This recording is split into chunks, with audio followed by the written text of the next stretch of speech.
Okay. Move this out of the way.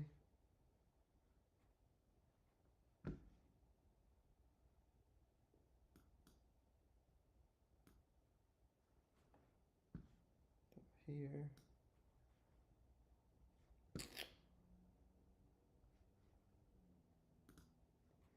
All right, cool. Live. You good? Yep.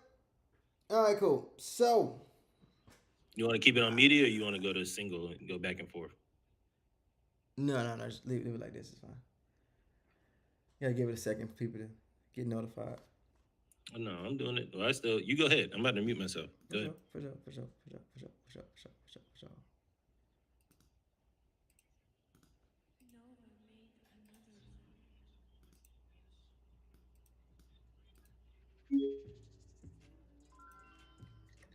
All right. Give it a second.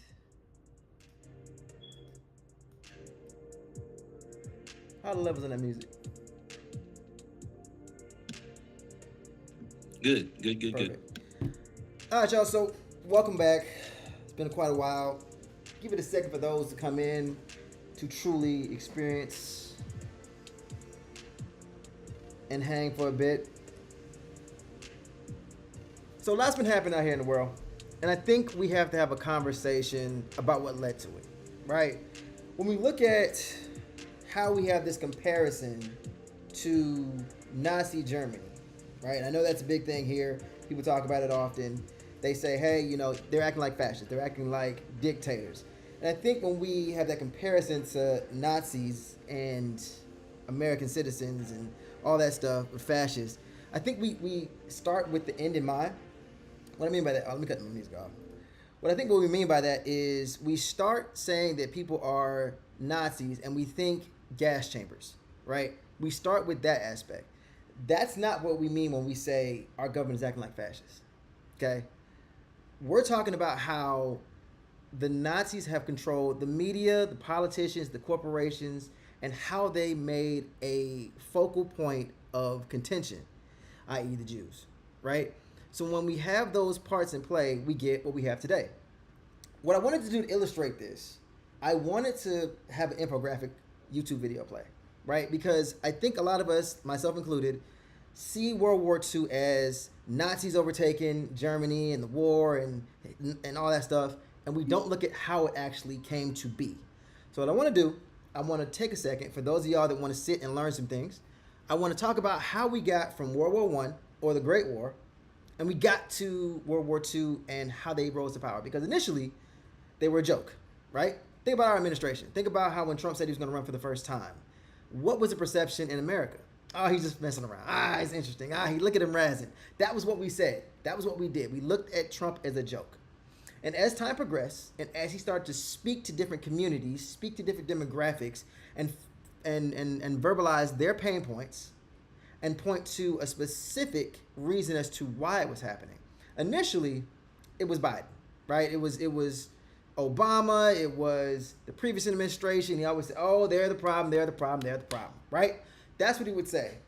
However, when we get into Trump 2, or World War II, we see that he has started to pinpoint certain demographics and groups and say, hey, this is what's wrong with America, i.e., tell me if you heard this one before. When he talks about the LGBT, he talks about men and women's sports, right? He says that all the time. Keep in mind, last year, there were only 22 trans athletes in America, nationwide, across all sports. Yet, it is a talking point in every piece of legislation that he talks about.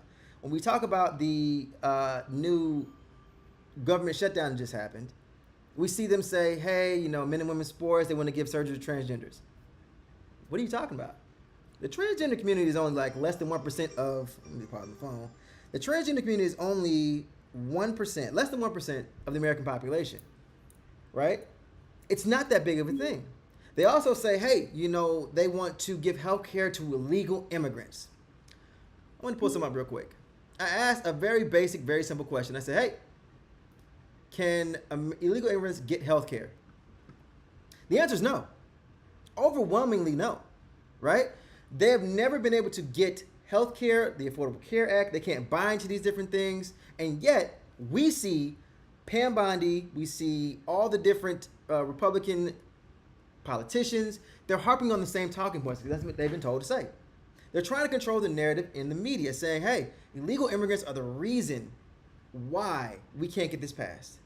When we know good and damn well that they can't get health care in the first place, right? When we look at Medicare, Medicaid, and even the Affordable Care Act, they don't qualify for any of those things. Now, can they get some medical coverage? Yes. Right? If they get into an accident, a car accident, they come into the ER bleeding, should you help them? Absolutely. Absolutely. I don't know anybody that wouldn't, because doctors took an oath. They took an oath to help people, regardless of the situation. And yet, we want to make it seem like, hey, you know, they're giving all this help, billions of dollars of free health care. Well, American citizens don't have free health care, so where would they get this free health care policy from? That's the part I want people to understand. So, again, back to the main point of the conversation right now. How do we equate Nazi Germany to today's administration? Is it because of the gas chambers? No, that's not what we're talking about.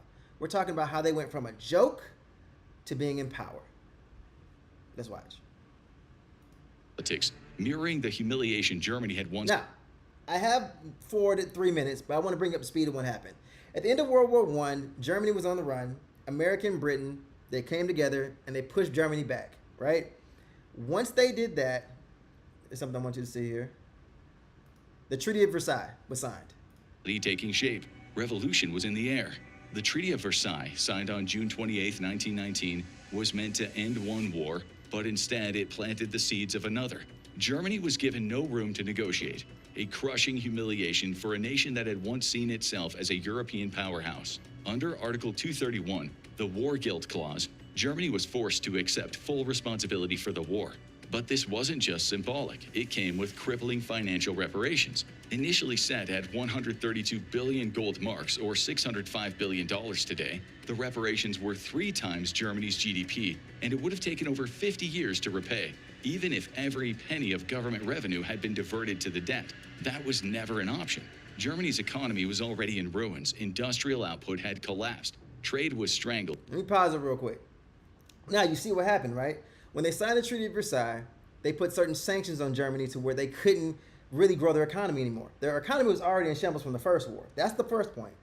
Then Great Britain, America decided to put blockades to stop supply lines, to starve out many citizens. So we're already seeing some points right here, right? They're already creating an enemy from America and the UK.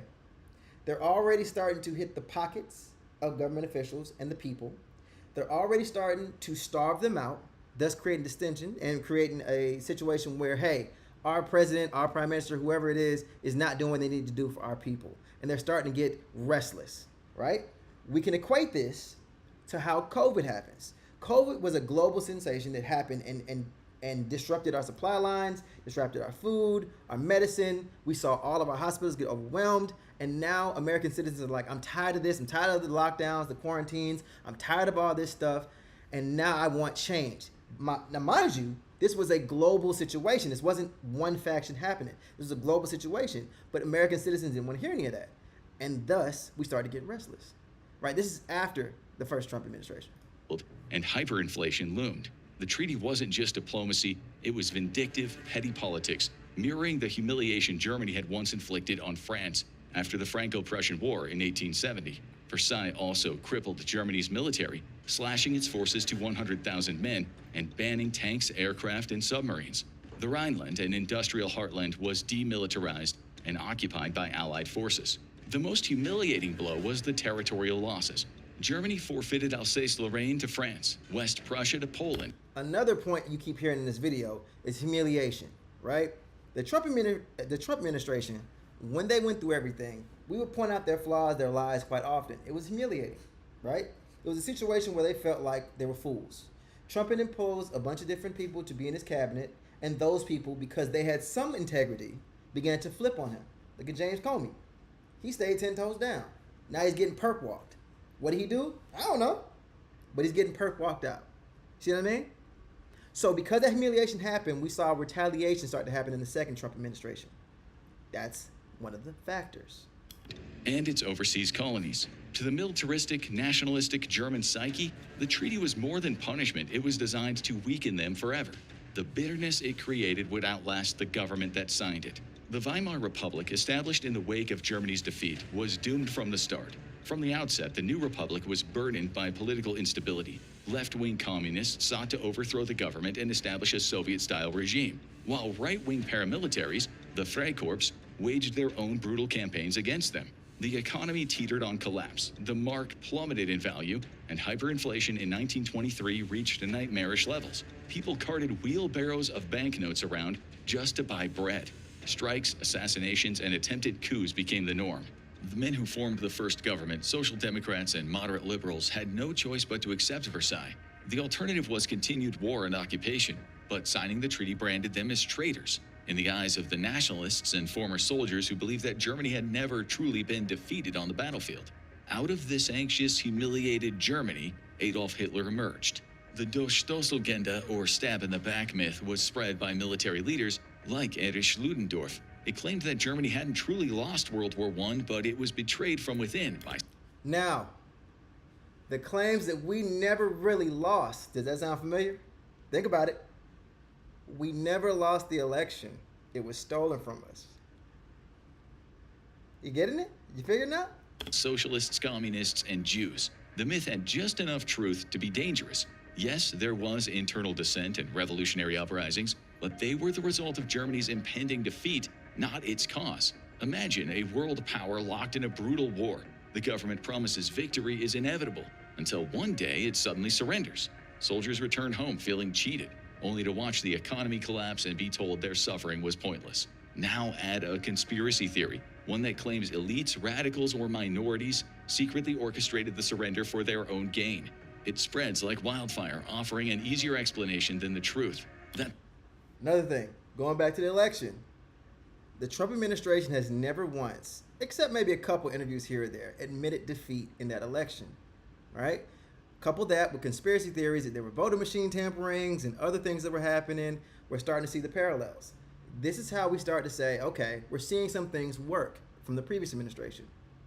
What can we do differently? That stems Project 2025, which is straight from the Nazi playbook, and we'll get to that in a second. The war was lost due to logistical, strategic, and political failures. For the soldiers and civilians who had invested everything in the war, this lie is easier to stomach than the reality of national defeat. That was exactly the kind of emotional wound the Durchstoßlegende exploited in post-World War I Germany. It gave people an enemy to blame, a way to redirect their anger and humiliation. And as that resentment festered, a charismatic young Austrian came along, ready to turn that anger into a movement. Enter Adolf Hitler, a failed artist turned soldier turned political agitator. In 1919, he was just another bitter veteran, a man who had spent 4 years dodging bullets, shrapnel, and gas with varying degrees of success. But he had something most of his comrades didn't, a gift for oratory. Hitler could speak, and when he spoke, people listened. He started as an informant for the military, spying on radical groups in Munich, but he quickly realized that he had more in common with the radicals than his employers. One group, the German Workers' Party, or DAP, caught his eye. They were small, disorganized, and full of crackpot theories about race and national destiny, but Hitler saw potential. He joined them, and he soon found his new home. You hear that? Bunch of crackpot theories about race, nationality, immigrants, LGBT. The DAP was little more than a fringe group of anti-Semitic, ultra-nationalist ideologues ranting in Munich beer halls. Then Hitler picked up a microphone. Their mix of xenophobia, paranoia, and anti-Versailles fury was the perfect fuel for his ambitions. But Hitler didn't just join the party, he hijacked it. With sheer force of personality, Trump didn't just join the Republican Party. He hijacked it, creating the Make America Great Again movement, i.e. MAGA. Growing up, for me, a Republican was simply somebody who was fiscally conservative with their money. Someone who had a lot of bread and they wanted to keep it. They didn't have the same struggles as a lot of us, right? They didn't worry about childcare. Their kids at private school. They didn't worry about women's rights. Their woman worked from home. She was at the house taking care of the home. She was taken care of. They weren't worried about grocery prices going up. They had a chef and a nanny. They weren't worried about the same things as you and I. That was a Republican. No sound on IG? Am I on IG? Don't worry about IG. Wait, I'm not on IG. Doesn't matter. Point is, we're starting to see some parallels, right? The Republicans were very fiscally conservative individuals. Once Here's my theory. Let me give you a theory about what I have, right? Let me give you a theory. When Obama was president for 2 terms, the Republicans had to go back to the drawing board and figure out how can we make this work. They realized there were more middle class and lower class individuals than there were rich people. So they had to go back to the drawing board. What's a population that we don't talk to, we don't give a fuck about? What is a population that we can exploit because of lack of education, lack of knowledge, lack of resources? They're going through the same pains as the lower class, blacks, Hispanics, Asians, but no one talks to them. Middle America. We go to the rural areas. We start harping on what they have. Even though they employ immigrants, let's make immigrants the bad guys. Even though they never met a gay person, let's make gays say they groom children.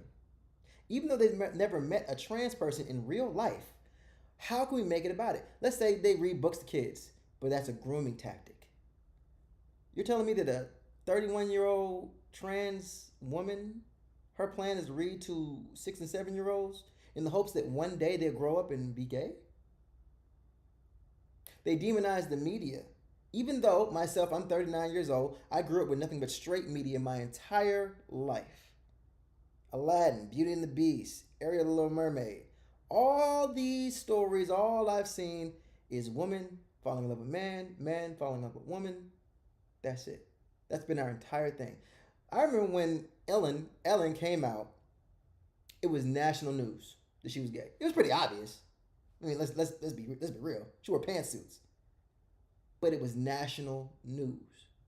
So the way in which they went about this was saying that the gay media, LGBT media, is going to turn your kids gay. Now, if that logic was true, all the straight media we've consumed over the years would turn us straight, no? Or does it work one way? But you see, that's how they got to these people. That's how they got to middle America. That's how they got to them, by harboring on the things, the taboo topics they couldn't say out loud, and said it for them. Now, this millionaire is just like me. They started making the lower class rural community feel like just a distressed millionaire in disguise. You're just like us, brother. We have the same ideology. We have the same thoughts, ideas, the same goals, even though that's not true at all. I have never seen a farmer on a yacht. I have never seen a farmer at Monaco, ever in my life. And yet, they made these people feel like they're part of the gang. That was the problem. That was the issue. And yet, oh shit, I probably shouldn't have like this swastika just sitting here, right? Like, oh shit. So nobody gonna say nothing? Nobody just gonna let me have a swastika just sitting right there? Willy-nilly so y'all can screenshot and send it to TikTok? Bullied, outshouted, and outmaneuvered its original leaders, twisting the obscure movement into his personal machine of power. By 1920, he had helped rebrand it as the National Socialist German Workers' Party, or NSDAP, the Nazi Party. Within just 2 years, he was its undisputed leader. But okay, now that's off the screen. Now, you see he turned a party to the Nationalist Socialist Workers' Party, right? It's under the guise of the German worker, the German laborer.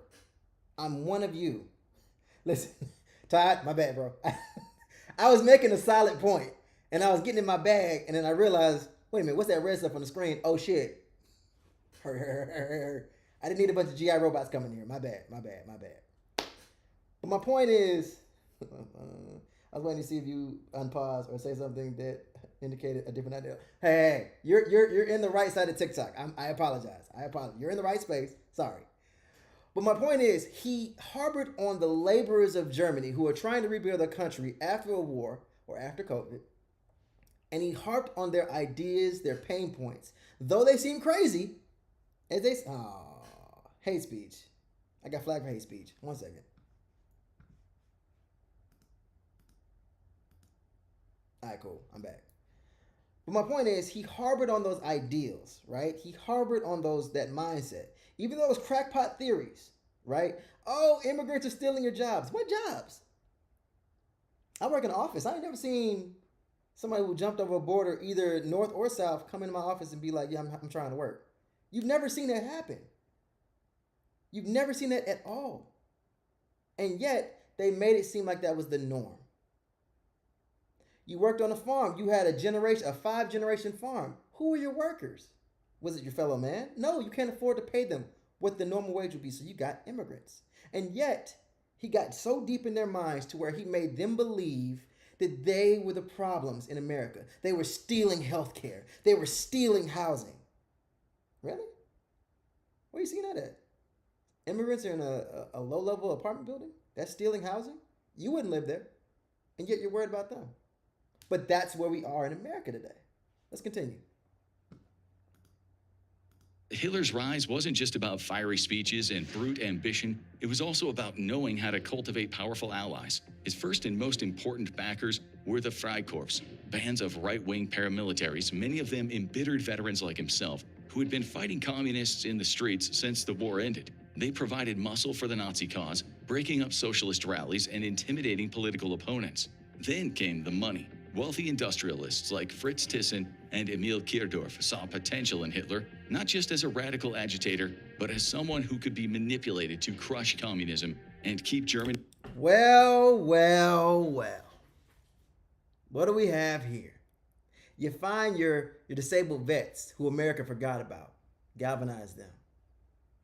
You find your rich, we went from oil and gas oligarchs to tech oligarchs. Anybody remember the inauguration? Who was sitting in the front row? My bad, I forget. My mind's going bad in my old age. Who was sitting in the front row of the inauguration? That's right, the new oligarchs. The new oligarchs, the tech oligarchs. Never in your inauguration history have you ever seen anybody outside the family or the immediate cabinet sit in the front row until January 20th.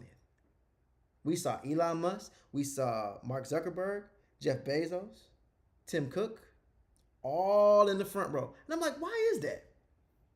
Because they have they have the money and they have the access. Well, you may say to yourself, easy shot. What access do they have? What kind of access do they, what are you talking about? They control all the social media. Look at what you're looking at me on. Look at what you're watching me on. What platform are you watching me on? TikTok. Remember when TikTok went dark for like 4 days and then came back and it was kind of different? Facebook. Been showing you some weird ads. TikTok. I'm sorry. X. I don't even need to talk about that one. But you start to see if I can control the new media and the new oligarchs in one fell swoop, I could change the conversation. You get it? Industry intact. By 1923, Hitler was convinced he could overthrow the Weimar Republic. He had been studying Mussolini's 1922 March on Rome, where the Italian fascist leader had strong-armed his way into power with a dramatic show of force. I'm sorry I keep stopping it, but this is what this is about. You see, every dictator in history learns from the lessons of the past. We just saw that Hitler learned from Mussolini. He learned the plays. He learned what things to do, who to kind of control, how he can make his moves. It's not too crazy to say that our government today is doing the same things that they did back then. The playbook was already written. I said this for years. There hasn't been an original thought in decades. It's just revisions of the past. And that is where we are today. If you're new here, I appreciate you stopping in. Go ahead and give me a follow if you would like. Give me a like. It pushes it out to other people. Share it to somebody else. You know what I'm saying?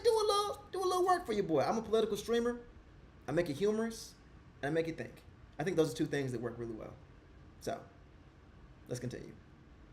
Hitler believed he could do the same in Bavaria, Germany's most conservative and nationalist stronghold. The plan was to seize Munich, rally for support from right-wing factions, and then march on to Berlin to topple the government. It was audacious, reckless, and doomed from the start.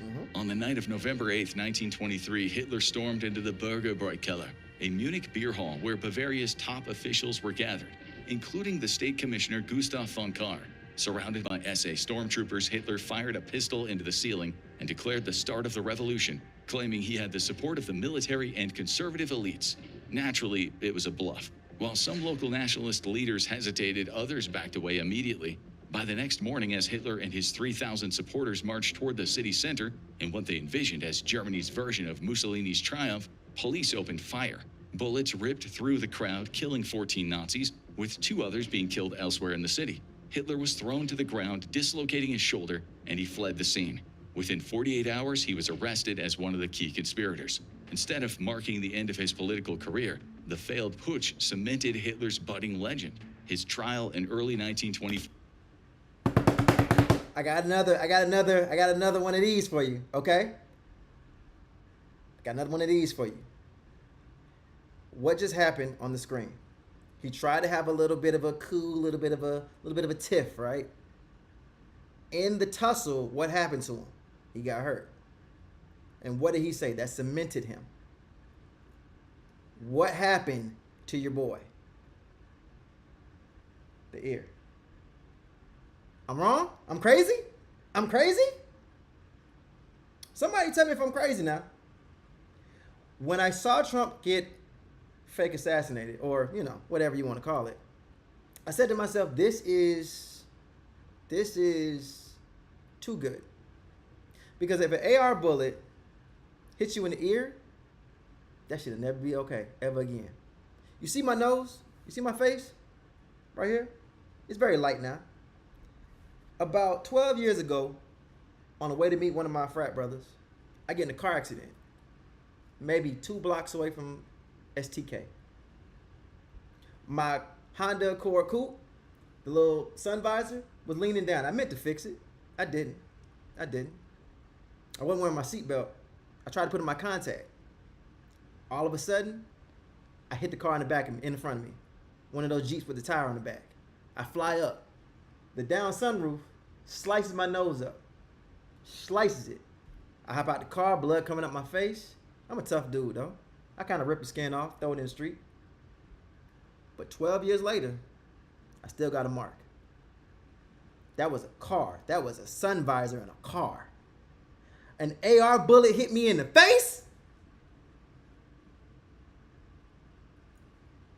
Anyway, I'm just yapping. I'm sorry, I'm just yapping. War turned into a spectacle. Hitler used the courtroom as a stage to rail against the Treaty of Versailles, the Weimar government, and the supposed traitors who had stabbed Germany in the back. Sentenced to 5 years in Landsberg prison, he served only 9 months. Time he spent fuming and dictating Mein Kampf to his loyal follower, Rudolf Hess. Hitler's rambling, hate-filled manifesto laid out his vision for Germany: destroy the Treaty of Versailles, crush communism, and create a racially pure German empire. It was deranged, but it struck a chord with a growing number of Germans who felt betrayed and Project 2025. humiliated in the aftermath of World War I. Far from being silenced, Hitler emerged from Landsberg a national figure, a political martyr, manifesto author, and a veteran who had sacrificed for Germany's future. More importantly, he learned a valuable lesson. Armed insurrection wouldn't work. If he wanted to seize power, he would have to do it legally by dismantling democracy from within. But What did he just say? Somebody let me know. What did he just say? Armed insurrection wouldn't work. January 6th. I had to do it the legal way. I don't know nothing about that. Let's run a clean campaign. I don't know nothing about Project 2025. I don't know nothing about these things. Who? You say half the people that wrote it, they know me. Nah, bruh. I don't know nothing about that. But what he did was he got inside. And once he had the power... See, let's go back. Let's go back a little bit. Let's go back to last summer. Remember when the Supreme Court passed certain new laws? I would engage in FTT over here, but I may get banned. Let's stay the course. Remember when the Supreme Court passed certain laws? They got rid of affirmative action. That might have been 2 summers ago, actually. But they made essentially the president could not be tried for presidential duties. You see? He couldn't be tried for none of these things. Bribery was legal under confines of political assertion. These little moves here, we said would be problematic in the future. We said this. I said this for sure. And yet, it kept happening. at the late 1920s, the Nazi Party was still a political afterthought. After the failed... Mind you, the Nazis, as you heard, were a joke. They were a joke. They tried a little coup. They got uphealed, and it was a joke. Nobody cared what they were talking about. Get out of here with that crazy shit. But he kept going. When he sat in jail for those 9 months, he thought about how I can galvanize more individuals. And see, I don't know how to pronounce your name, but you know what I'm talking to. I appreciate that. My job isn't to sit here and go back and forth or be angry or whatever. I just want to point out the things I've observed over the past few years. I started talking about politics because it was interesting to me.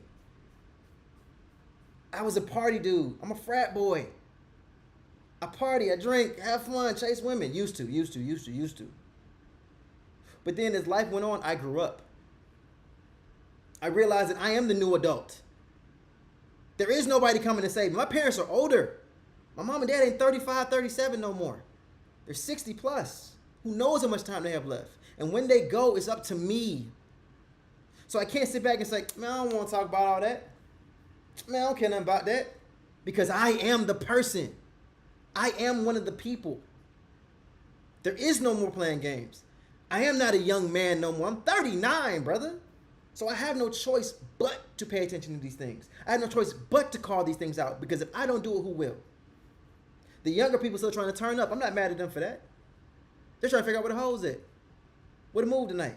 I'm not mad at that, because that was me when Barack was doing his thing. But now it's my turn. It's our turn. We have to see these things for what they are. We have to act on them. The Beer Hall Putsch, Hitler had spent years carefully rebuilding the movement, expanding its reach beyond Bavaria's ultra-nationalist circles. Brute force wouldn't topple the Weimar Republic. Hitler had to win over the people, erode the system from within, and outmaneuver his political rivals in their own game. For years, Hitler's Nazis remained on the fringes, polling in the low single digits. But the economy was stabilizing, Weimar Republican politics, while chaotic, was holding together, and radical parties like the Nazis were seen as little more than a nuisance. Then in 1929... What did I just say? The world started coming back together for them in Germany. They started getting jobs. This is post-COVID. This is the Biden era. Stuff's starting to get a little, we're working through it. MAGA, them hillbillies. But they sat for 4 years. And they planned. They thought about how we can galvanize things. Remember, the first go around with Trump, it was Hillary Clinton was a scammer. She's a crook. We're going to drain the swamp, because we knew American people didn't trust. Let me cut down the AC real quick. I'm getting a little, my nips getting a little hard. Hold on a second, y'all. One second. Shit. Not bad. Remember, Trump's first term, it was drain the swamp. It was politicians. I'm not one of them. I'm different. Y'all know me from TV. Y'all know me from movies, but you know I do business. Big business. I ain't like the rest of them. I don't need bribes. I don't need under the table deals. I'm big money Trump, baby. That's how he got us the first time. I'll admit it. Some of my family members got him the first time. And I'm not mad at that. I'm not mad at anybody that did it the first time. But you only had one time. The second go around, we couldn't say he just like us, just rich. We can't say he drained the swamp because we know he didn't. We can't say he's going to build a wall because he didn't. We can't say he would do X, Y, Z because he didn't. So he had to have a new angle. Just like what they did in 1929. They had to go back to the drawing board and figure out, what can we do differently this time? Because we can't say we're going against the rich folks. We got them in my back pocket now. So what can we do? And they had to find a common enemy. Everything changed. The Great Depression hit Germany like a sledgehammer. The economy, already fragile from the weight of war reparations, spiraled into a collapse. Unemployment skyrocketed from 1.3 million in 1929 to 6 million by January 1933. 1 in 3 Germans were jobless. See, look at that. You saw that? Over the course of 4 years, one presidential term in America, 5+ million Germans lost their jobs. So this is equating to their COVID, if you will, right? So the Great Depression happens. This is their COVID, and we're starting to see the effects of it. And now, because of it, even though COVID happened during Trump, he took that momentum to say, aren't you living a bad life? Could you live any worse with me? What do you have to lose? You remember that? When you said that to black people, what do you have to lose? Everything.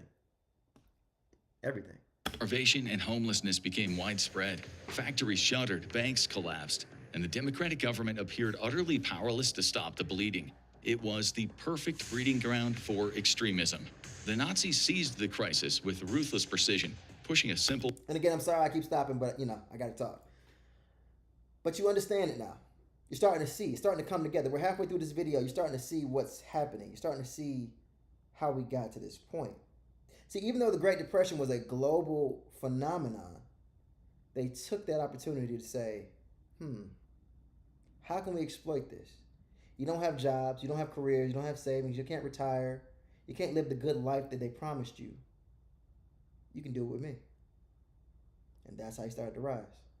Powerful narrative. Germany wasn't suffering because of war losses and economic collapse. It was because of the Treaty of Versailles, corrupt politicians, Marxists, and above all, the Jews. Let me let you hear that one more time. Let me let you hear that one more time. Factories shuttered, banks collapsed, and the democratic government appeared utterly powerless to stop the bleeding. It was the perfect breeding ground for extremism. The Nazis seized the crisis with ruthless precision, pushing a simple, powerful narrative. Germany wasn't suffering because of war losses and economic collapse. It was because of the Treaty of Versailles. War losses and coming out of an economic collapse. They didn't have the growth they wanted because of the war that had just happened 10 years ago and the economic collapse that happened because of the Treaty of Versailles. They didn't want to blame that. The two things staring them right in the face as the reason why they're dealing with what they're dealing with. They wanted to do what? Corrupt politicians, Marxists, and above all, the Jews. While Weimar leaders hesitated and debated, Hitler and his lieutenants took action. They promised national rebirth, strength, and revenge. And desperate Germans were ready to listen. In the 1930 parliamentary elections, the Nazis made a staggering leap. They went from just 2.6%. Told y'all, the first time they were laughed out of the fucking room. The first time it happened, laughed out the room. Now, this is about to get good, y'all. If you want to like this, please do. I always have a goal of 10,000 likes, so I'm trying to get there. I don't even know what my likes are. Bring whoever you want to bring in here. If you have somebody that wants to learn something, please let them know. But this is what I was talking about earlier. When I said that they had 2.6% of the vote. Laughing stocks. Get out of here with that bullshit. Now what they got? Percent of the vote in 1928 to 18.3%, winning 107 seats in the Reichstag, making them the second largest party in Germany. It was a seismic moment. In just 2 years, 107 seats. That sound familiar? Once Trump gets in, what'd he do? The people who somewhat had morals the last time he was around, they didn't come back. Everybody this go around has to be a loyalist. They have to sign a pledge to Trump. Because I cannot have any weakness in my ranks. Everybody who's a part of the gang gotta stay gang. And that's what it is. In German politics, the Nazis had mastered the art of mass appeal, blending fiery rhetoric with sophisticated propaganda. Goebbels, now Hitler's chief propagandist, carefully orchestrated rallies that presented Hitler as the savior of the nation. The party positioned itself as the only force capable of restoring order, appealing to everyone from war veterans and the unemployed to disillusioned conservatives who feared a communist uprising. Hitler himself was evolving as a leader. The reckless radical of the 1920s who had once staged a botched coup was now a disciplined, calculating politician. He dropped the violent rhetoric in public, rebranded himself as a statesman, and forged alliances with industrialists and conservative elites who saw him as a useful tool. The 1932 presidential election was a pivotal moment. Hitler challenged the aging war hero Paul von Hindenburg for the presidency, and contrary to what you might have expected, Hitler lost. But he still secured 37% of the vote, proving that the Nazi movement was no longer a fringe faction but a dominant force in German parliamentary politics. The Nazis still lacked a majority, but Hitler had no interest in half measures. Privately, he refused to accept any role that didn't give him total control. As political instability spiraled, Hitler played the long game. He waited, watched, and maneuvered, knowing that sooner or later Germany's conservative elites, desperate to contain the chaos, would hand him the keys to the chancellorship. By late 1932, Germany was falling apart. The Reichstag was paralyzed. The economy was in freefall, the streets were battlegrounds, as Nazi stormtroopers and communist militants clashed in waves of violence. The Weimar Republic wasn't governing, it was barely surviving. Lurching from one crisis to the next, it cycled through a carousel of ineffective chancellors, each more powerless than the last. President Paul von Hindenburg was now an aging, increasingly senile figure who loathed Adolf Hitler personally, dismissing him as a vulgar bohemian corporal. Yet, despite this contempt, the very people who surrounded Hindenburg would soon convince him to hand Hitler the chancellorship. It was an act of political short-sightedness, so catastrophic that it would doom Germany to the abyss. The key players in this fatal decision were former Chancellor. What'd you just hear? What'd you just hear? The former Prime Minister, President of Germany, was seen as too old, too weak, and he handed the keys off to Adolf.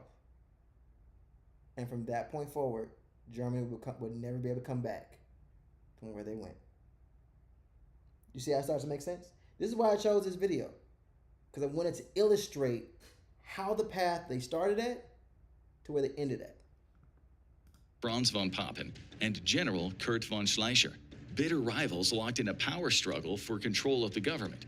Von Papen, a monarchist aristocrat, had lost the chancellorship to von Schleicher in December 1932 after failing to control the Reichstag. Schleicher, in turn, schemed to form a coalition hoping to lure the moderate wing of the Nazi Party while isolating Hitler from his radical followers.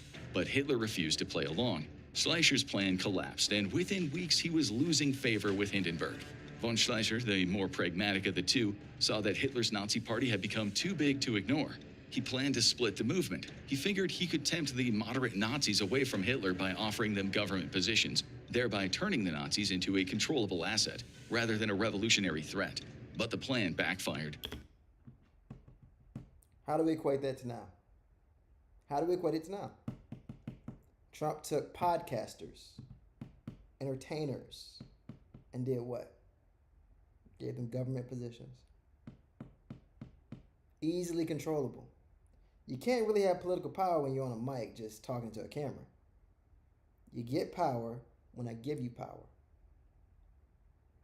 Kash Patel. I'm wrong? Somebody let me know if I'm wrong. Please, please.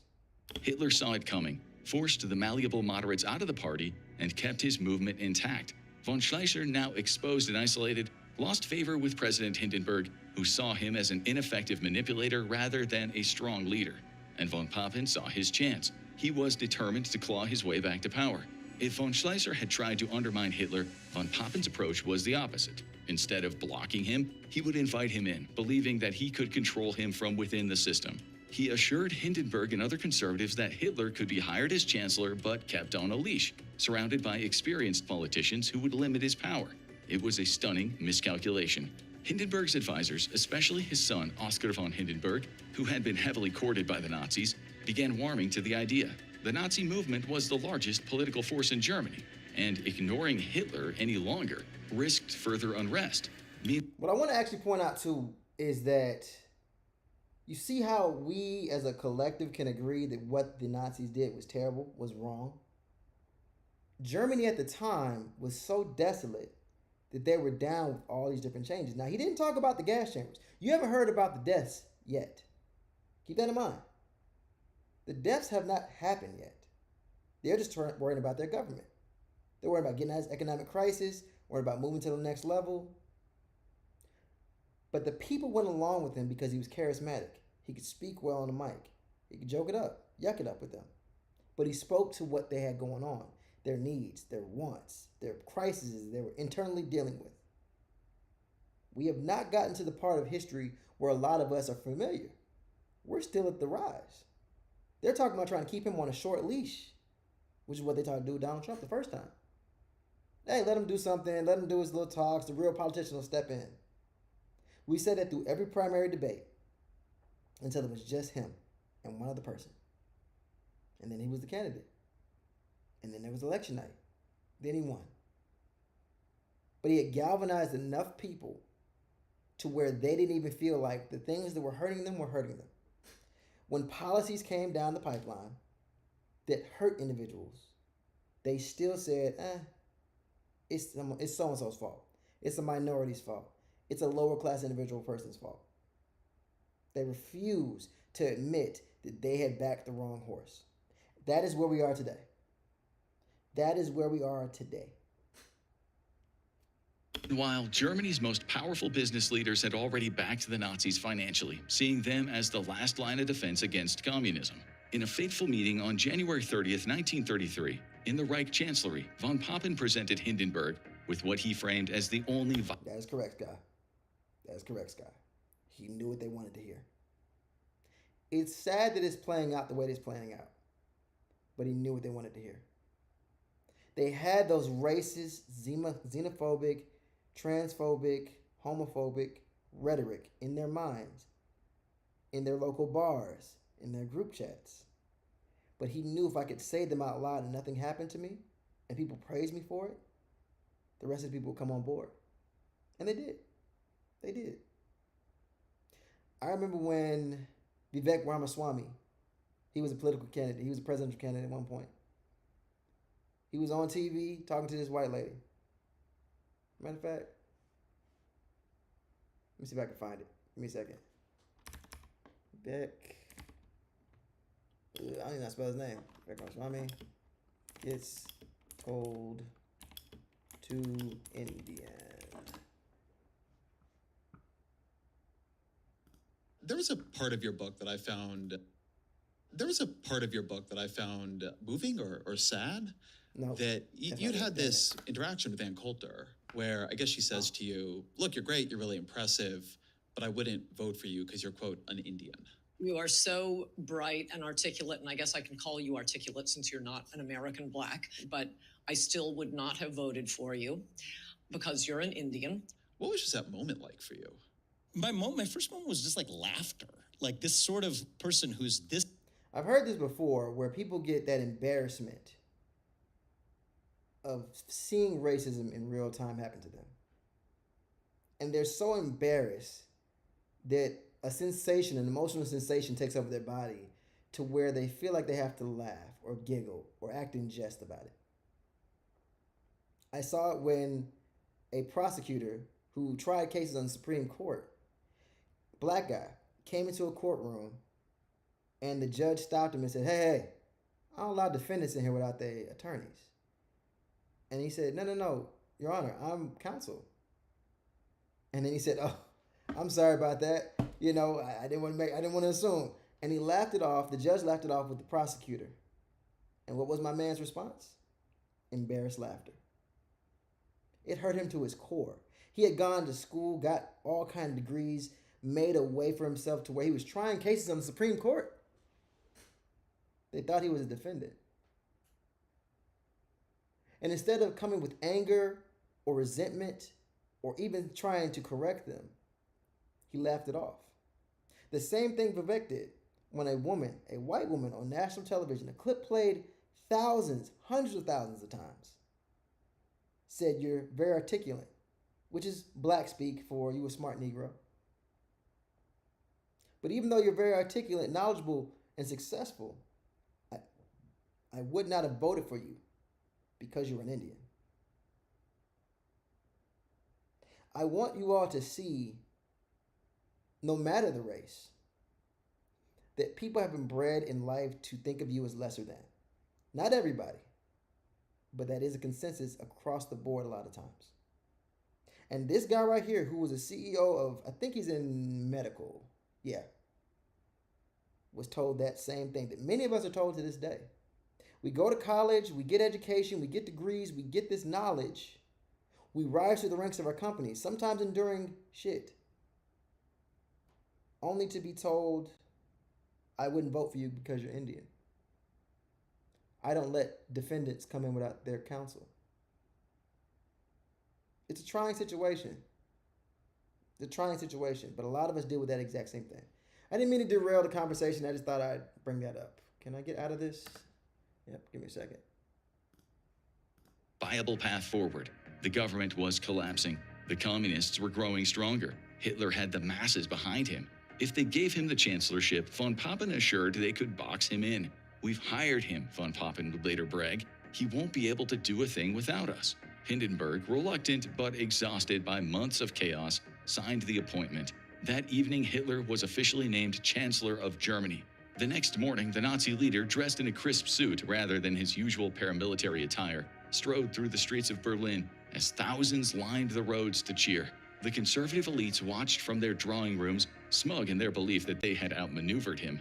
They had no idea they had just delivered Germany into the hands of a man who would destroy everything in his path. Hitler wasted no time, turning the fragile Weimar democracy into his personal dictatorship. From the moment he was sworn in as chancellor, he set into motion a rapid series of political maneuvers, Pay attention. propaganda efforts, and violent crackdowns designed to cement Nazi control. His first month in power was a masterclass in how to dismantle democracy from within. And by the time February ended, the foundations of the Weimar Republic were already crumbling. Hitler was sworn in as chancellor in a solemn ceremony at the Reich Chancellery. But the real show happened that evening. The Nazis orchestrated a massive torchlit parade through Berlin, with thousands of brown-shirted SA stormtroopers marching in perfect formation, swastikas fluttering in the cold night air. The spectacle sent a clear message. Hitler's rule was not just another political transition. You know what's crazy? And if you look at the bottom, this little white part right here, it says, once a symbol of peace in over 20 cultures, the swastika became a global symbol of horror. Now, what do you mean by that? I took a trip to Japan 2 years ago. That swastika was actually a symbol that meant temple. It meant peace in Japan. And they didn't let it go. It's still there. They still have that as a mark for their temples and everything. But it's crazy how one person can turn a symbol of peace into a symbol of horror. Let's take it a step further. I think I have some black people in here. Woke. Now that's our word, right? I've heard it my whole life. Stay woke. Erykah Badu. Gotta stay woke. Right? All of it was being conscious. Watch your surroundings. It's kind of common sense as to what it means. Even we go as far as to police our own by saying somebody's super woke. That just means a black person is like, brother, you eating that pork? Brother, you eating them string beans? Let me tell you what the bean is stringing along. You, brother, that would be super woke.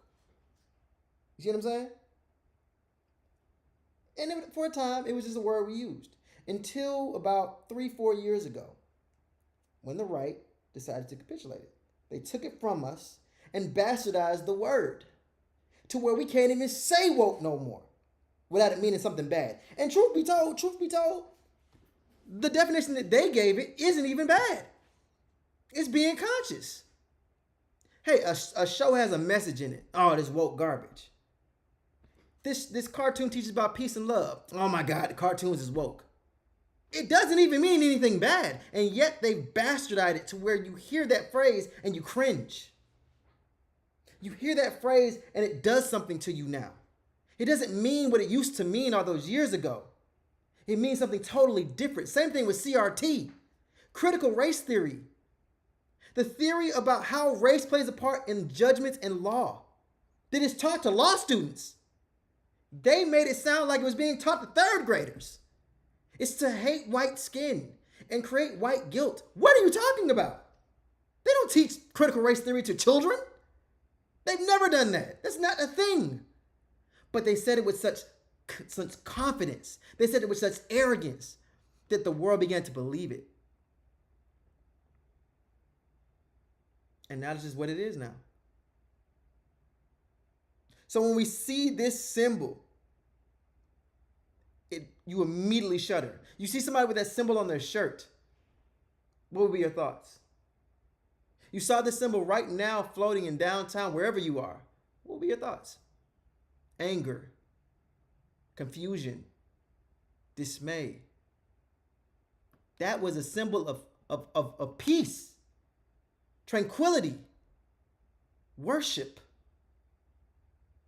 But you see how they can take something and bastardize it. And it doesn't take years or decades. It took 3 years. Let's continue. It was a revolution. Hitler understood that perception was everything. If he acted like he already had total control, people would start to believe it. Who writes the textbooks for our school? Wasn't it like McGraw-Hill? I mean, they've changed publishers over the years. But I will say the history books are going to be we're going to have to really, really hone in on our kids' books. If some of you that have small children, maybe kindergarten, maybe third, fourth, fifth grade, I know they say we should police our kids and watch what they watch online. Watch what they're teaching in history books. And this isn't anti-school. This isn't anti-education. It's the opposite, actually. Because you lived it in real time, this isn't something that we heard about and we passed it down. This is something you lived in real time. You lived through COVID. You lived through Trump 1. You lived through Trump 2. You lived through Obama.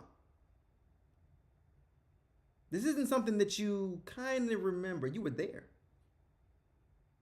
No need to quote from me the scriptures, brother. I lived it. I was there. That comes from a video game, but I love that quote.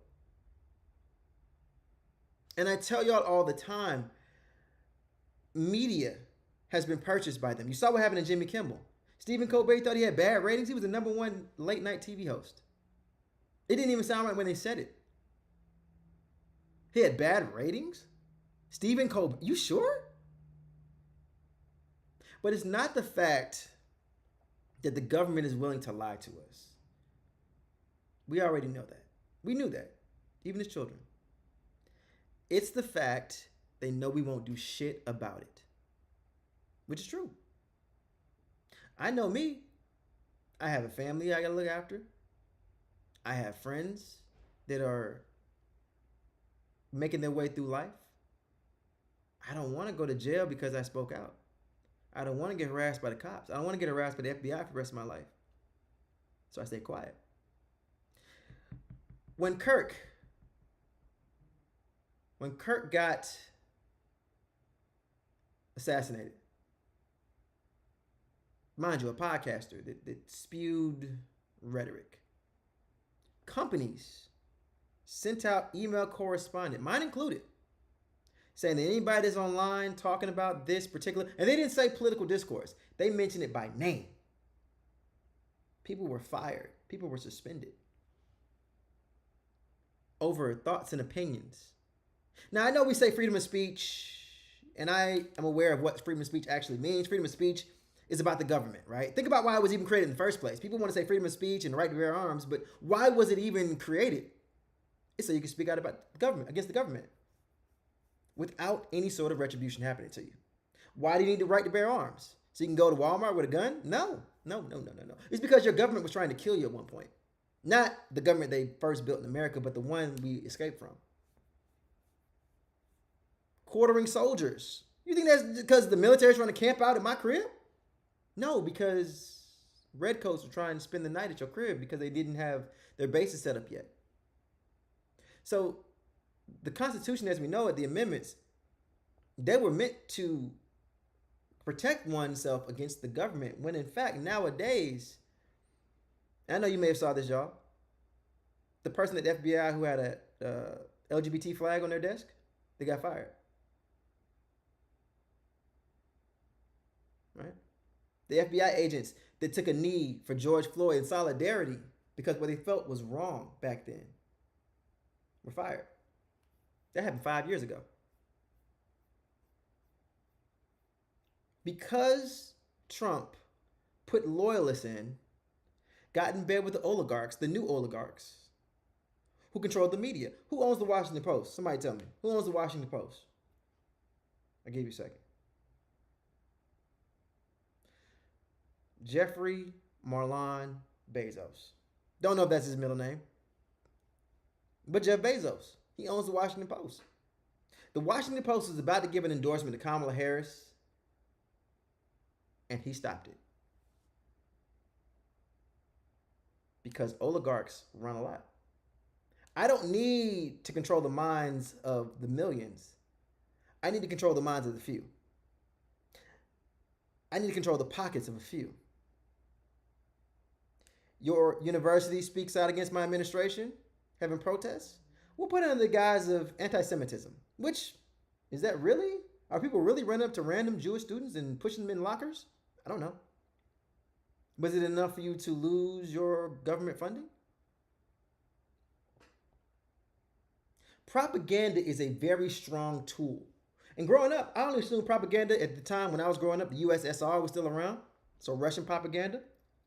You have Chinese propaganda. When 9/11 happened, I thought about this when I was driving in the car today. When 9/11, I think we get the message of this video. Yes, I think we get it. All right, let me make sure there's no swastikas on the screen. Yeah, we're good. I was riding in the car, and I thought to myself, when 9/11 happened, it's 2001, I'm in 10th grade. By the time I got to 12th grade, it's 2004, I'm in ROTC, I'm in the Navy, and I'm ready to go in the military. I want to go to the Navy so bad. And the thing they kept telling us was, one, there were WMDs, weapons of mass destruction, which they had inspections, they didn't find it, well, maybe they moved it, da-da-da-da-da-da. And then they said that the people of Afghanistan, Iraq, Iran, they hate our freedom. And when they said that to me, hold on. If you think I'm doing well, y'all give me a like in the chat. I appreciate it. Just tap the screen a few times. I don't want nothing from you. I just want the like. I appreciate it. But in my mind, I thought, they hate our freedom?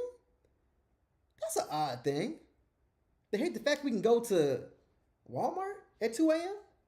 They hate the fact we can go to a baseball game? That doesn't make sense. But that's what they said. Because they couldn't think of nothing else. And propaganda was so easy to consume and so easy to push out, they didn't need to try. There's no social media to counteract what they're saying. We had MySpace, Black Planet.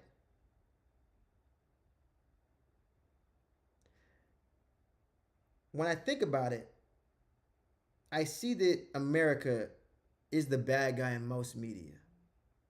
George Lucas was doing an interview with James Cameron, and they were talking about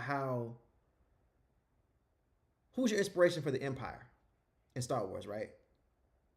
And James Cameron tried to say, oh, I see you trying, why is everybody English? You know, oh, you were trying to make fun of the English government, the English military. And George Lucas said, no, motherfucker, American military.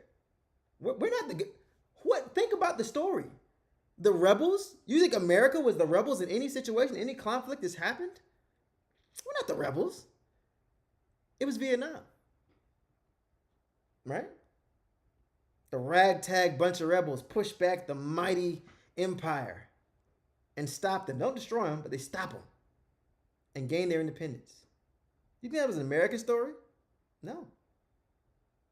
But it's not until you start thinking about these things. And I'm not trying to push like, oh, be a free thinker. Like, just use common sense. I want you all to, when you leave out of this live, or you can leave out the live and come back maybe, look at videos of Afghanistan in 1970. Just do it. Or keep this in the back of your mind before you leave up out of here. Look up videos of Afghanistan in the 1970s. Don't they seem really established? There were schools. Let me see if I can find it. Hold on. I don't want to embarrass myself. Let me try and find a video over here real quick. I don't know how to spell shit. Afghanistan, 1970s.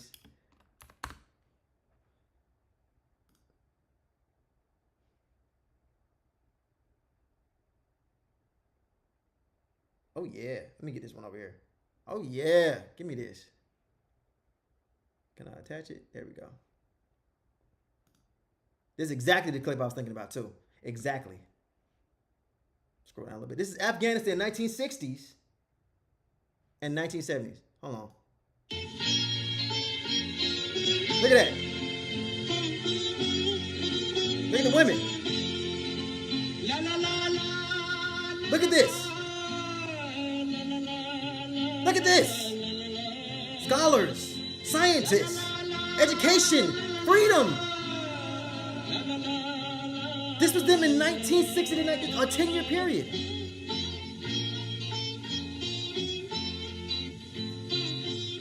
I want you to see this. Commerce.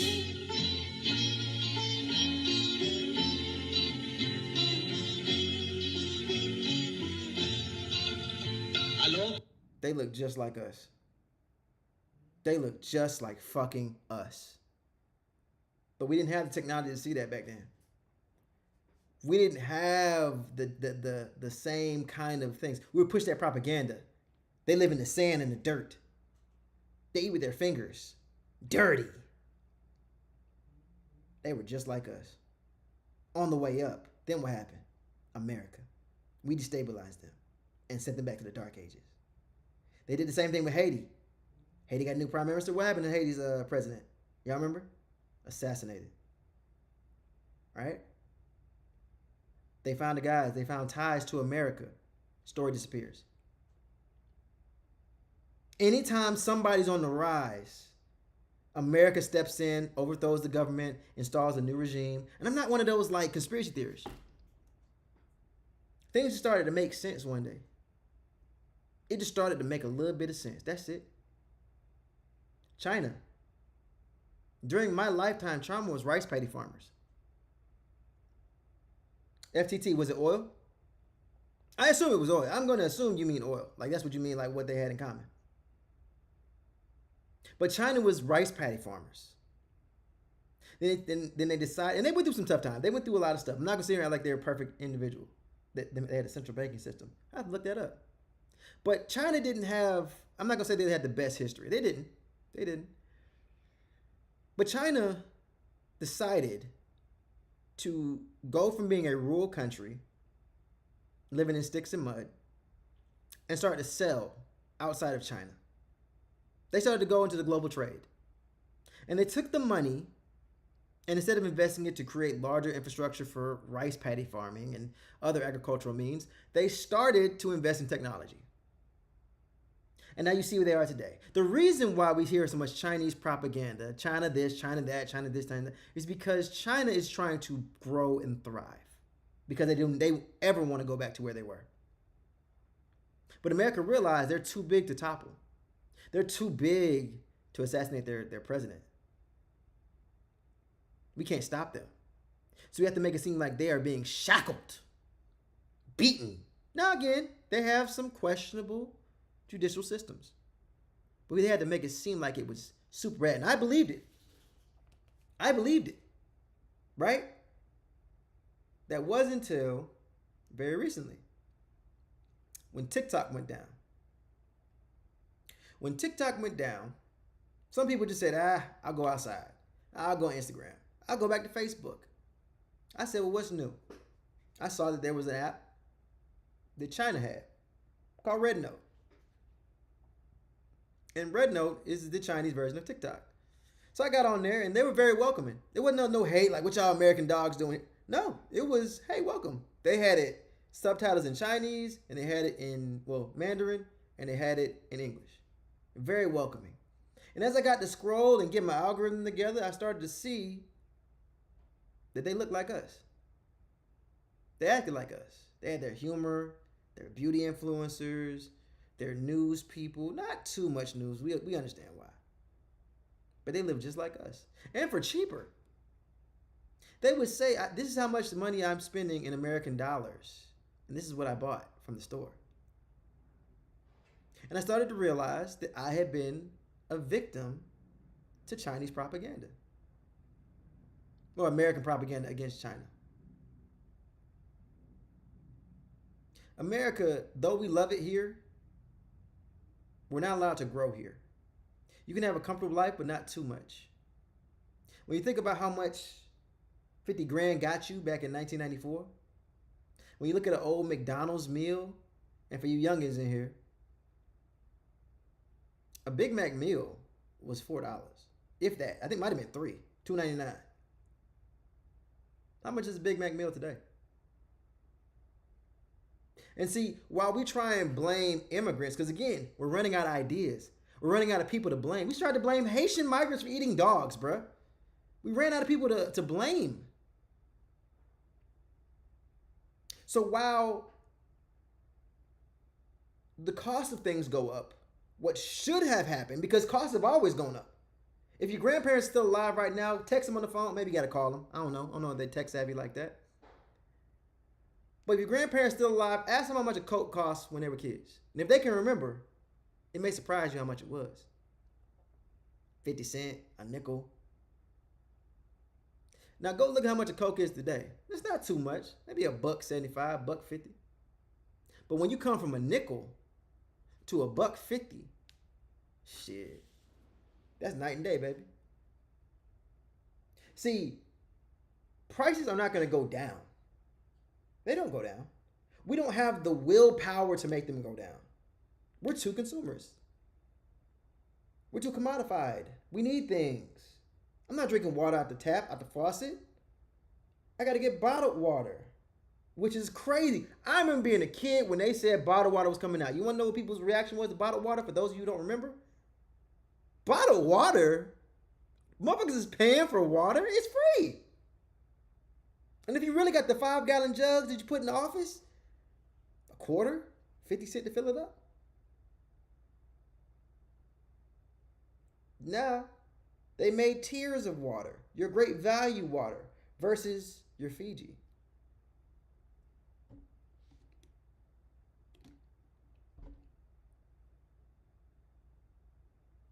So while things are going up in price, guess what did not go up? Our wages. Our wages never increased. A motherfucker's still graduating making 40K. A motherfucker's graduating still making 50K. You know what the buying power is that $50,000 I was talking about back in 1994? Really 1989, something like that. 186,000. Meaning, to have the same buying power you needed in 1989 with 50K, you would need $180,000. Which is why, for those that are around my age, I'm 39, maybe y'all a little younger, maybe y'all a little older, but mom and dad could work at the factory, could work at the plant, and afford to take y'all on 2-3 vacations a year. Stay at the hotel at Disney. Get everybody a meal for every one of the meals, out of pocket. Can't do that now. You get one vacation. You get one time off. Because America knows you need your job and you're not going to fucking talk shit to keep it. Because I got laid off from my job last June. One of my jobs, last June. Got laid off. I'm a degreed, tech-savvy manager that was a director of analytics and customer success at a tech company. Could not find another job. Whether it be entry level, whether it be what I used to be, a director, couldn't find none of that. So if I did not have my second job that I turned to my main job, I'd be shit out of luck. I might lose my house. I might lose my car. I might lose a lot of things. So I stay quiet. I don't speak up. That's a lot of people these days. When Charlie Kirk got shot, people went online. Some people were happy. I wasn't happy. I didn't necessarily care. The only reason why I knew who he was is because I'm from that world. I'm in the political world. I know who he is. I've seen his clips. I don't need context. I've seen what he said. But to send out correspondence saying you'll be fired if you speak on these topics is insane. And yet we let it ride. Nobody rioted. We said it was crazy, but nobody did anything. The same way that we won't do shit to the government's starting to realize, well, MAGA is starting to realize, laws are simply suggestions. It's just suggestions. If you like what I'm saying, y'all, give me a like, give me a follow. I appreciate y'all hard work and dedication. It means a lot. But now we're off the video now. I always start, the way I do my videos, y'all, I started with a video. I'm like, I hope I know what I can talk about. I don't really know. I might not know what to talk about, might not know. And then I start going like this. Because I get passionate about it. Because I start thinking about it. It really starts to get to me. MAGA realized that laws were simply suggestions. Let's take, for instance, something that just came up today. Let's see if I can pull it up.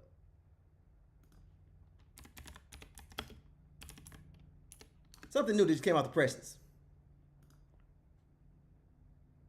Donald Trump. Let me lower this chat. Let me lower chat. Hold on a second, y'all. I can't see my video. I gotta see what I'm talking about here.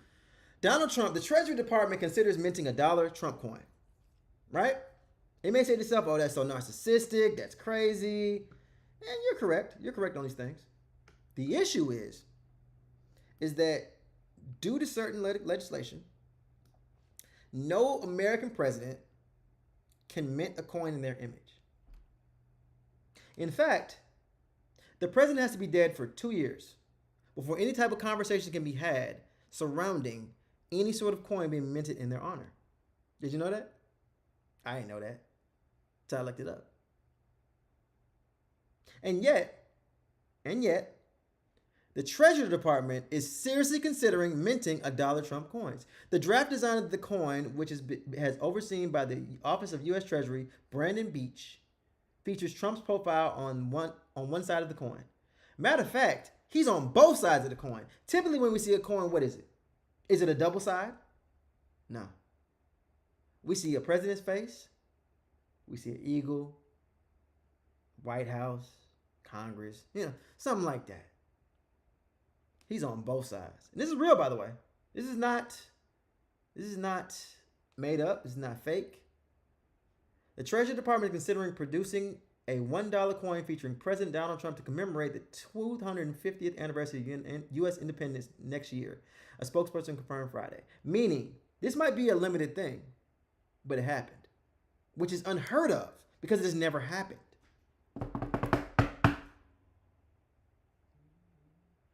That's where we are in America. Even though that's illegal to do, they said, fuck it, we ball. What you gonna do, put me in jail? You gonna write me up? He tested the waters, sending ICE and the military to different cities. You can't do that unless the governor asks you to do so. Every single governor has said, no, I don't want that nigga there. I don't want him there.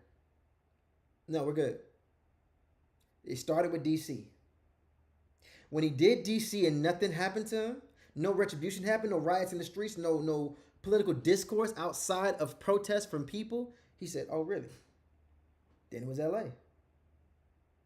Then it was Chicago. Chicago pushed back. Chicago said, hold up now, player. Then he went to Memphis. Then he doubled back. He spun the block for Chicago. And guess what happened in Chicago? I'll tell you. Hold on. Come on now. Goddamn. All right, I'm going to do it over here. Give me a second. Chicago Cubs record. For what reason would I need to know such foolishness? Chicago Ice. Apartments.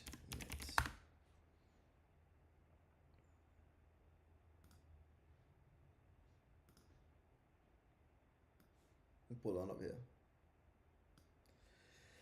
37 people arrested and American kids separated from parents at the ICE raid. Mind you, they zip tied those parents. They zip tied the kids naked. Left them in the hallway. Let's see if I can find the word naked. Oh. They probably say no clothes, not naked. CNN. Woke.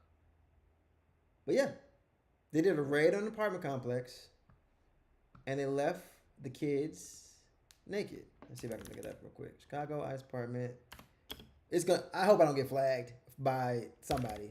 Naked kids. Wow. Wow.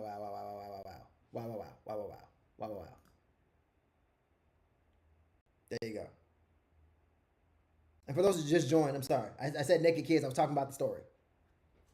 My bad. What? Running ads is crazy. ICE agents dragged naked children out of homes in Chicago raid. This was yesterday. You didn't think that could happen in America, did you? You didn't think that your home with your traditional family values would see masked men kicking in the doors of people who go to work every day. You notice how ICE never goes. They're not catching dudes on the street. They ain't catching nobody doing crimes. Every time you hear about ICE, what they doing? So-and-so is coming out of work. So-and-so is coming out of an immigration court case. You ain't never heard them say, yo, I caught this one drug dealer. Now they try and throw that in there here or there. Oh, he had 12 felonies. How many convictions did he have? Why was he in jail? Why didn't y'all deport him after the second felony? And those are questions for another person. But you always see them be coming to people's homes, coming to people's neighborhoods, coming to people's jobs. Hell, that lady who called ICE on those Korean workers at the Hyundai plant, They cost my state, I'm from Georgia, they cost my state billions of dollars and jobs. I think it's like 7,500 jobs. Poof.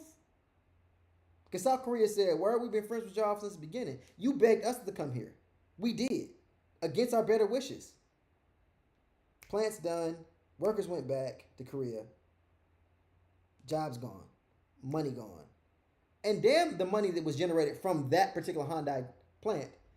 The surrounding businesses that had anticipation of this plant opening up for commerce reasons. Poof. All because some woman was under the guise of, well, you know, the workers' rights. Workers' rights. They were at work. What workers' rights? What, you drove past there, saw some people working, and was like, I need to call ICE of all people. Not OSHA. Not OSHA, ICE. She knew what she was doing.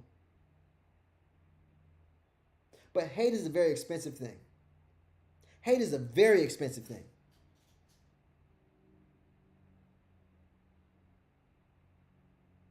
I don't know. But anyway, I've been yapping for an hour and a half. I said I had a 30-minute video. Watch me go for like an hour and some change. I could go all day. But I'm going to stop it for here. I haven't been back online in a while because I've been focused on work. I don't have time to be revolutionary. I got to get my money for me and mine. I got to live life for me and mine. I can't dedicate my life to a cause. I can only report things I've seen, and be just a yapper on the internet. That's all I can do. And so, I leave you with this. America has changed a lot. Not in a good way. America has changed not for the better. It has gone back. During this government shutdown that's happening, what would typically be you work without pay because you're furloughed for some time, and then you come out of this and you get back pay. They're firing people. I don't know if you guys know that. They're firing people because of this.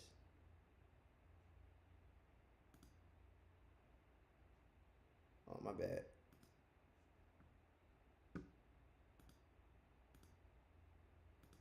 They're firing people from their jobs because they're furloughed. Trump said, let's use this opportunity to cut down the government some more. So now, due to this happening, they positioned it through propaganda, as we talked about before, saying it's the Democrats' fault. It's the Democrats' fault that the shutdown is happening. Well, why? Well, they want to give illegal immigrants health care. Well, we know that illegal immigrants can't get health care, right? See, you and I know that. Educated, not even college, just general knowledge. You seek that information. But certain people don't. And those people believe it. And they spread the lie. Illegal immigrants getting free health care. Where? How? Let me ask you a question. You leave America right now, you go to Japan. Maybe you know a couple words here, then maybe you know none of it. What is the first thing you're going to do? I'm going to give you two options. Is your first option to find food, shelter, maybe some sort of income source, stability, or is it to somehow get in bed so that you can vote in the prime minister elections of Japan? Which one of those two things would you try and do when you first get to fucking Japan? I'm going to leave America because I want to get free health care. If that's the case, Americans would go to Canada in droves. It's just not true. Next time Trump gives a speech, I want you to listen. Not like I'm just on TV talking. I want y'all to listen to his speech. I guarantee he's going to hit the hits. What are the hits? They're bringing over their murderers, rapists, and out of insane asylums. He's going to say it just like that. I promise you. They're letting men into women's sports. See, I don't think... Here's my conspiracy... Hold on, let me put on my conspiracy hat. Let me get it on.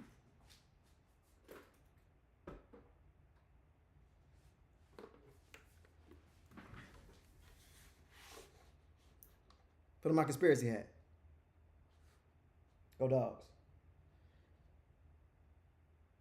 I don't think Trump's in the driver's seat right now. I don't.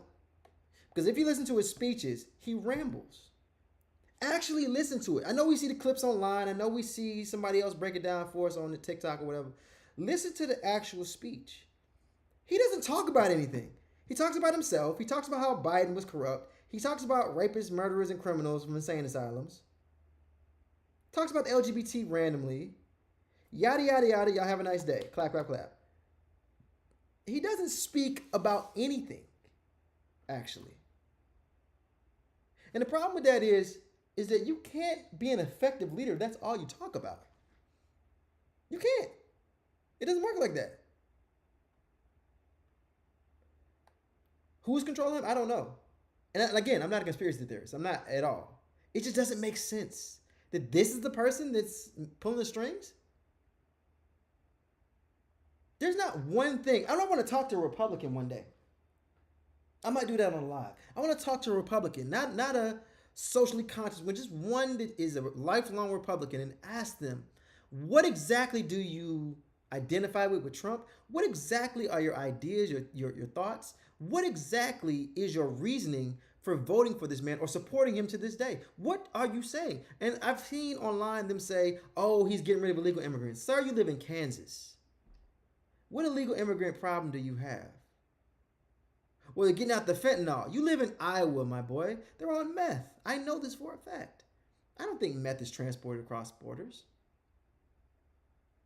Even when you say it out loud that they're bringing over drugs in droves. How? I had to look it up. I said, how do they bring these drugs? If these people have very low education, how are they getting together with the cartels and bringing it over? Are there hundreds of people at these meetings? And then I looked it up one day. Did you know that 90% of fentanyl brought into America is brought in by American citizens through regular ports of entry? Did you know that?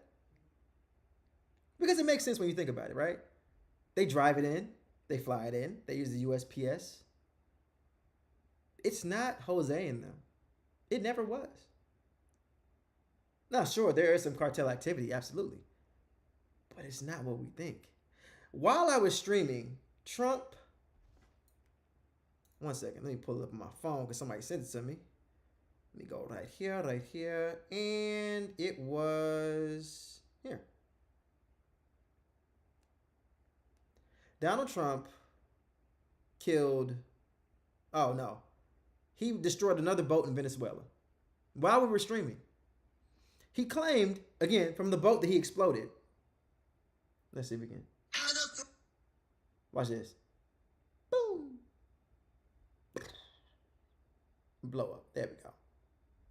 He said that boat right there had enough drugs on it to kill 25 to 50,000 people. How did you know that? You blew the boat up. You didn't seize the boat.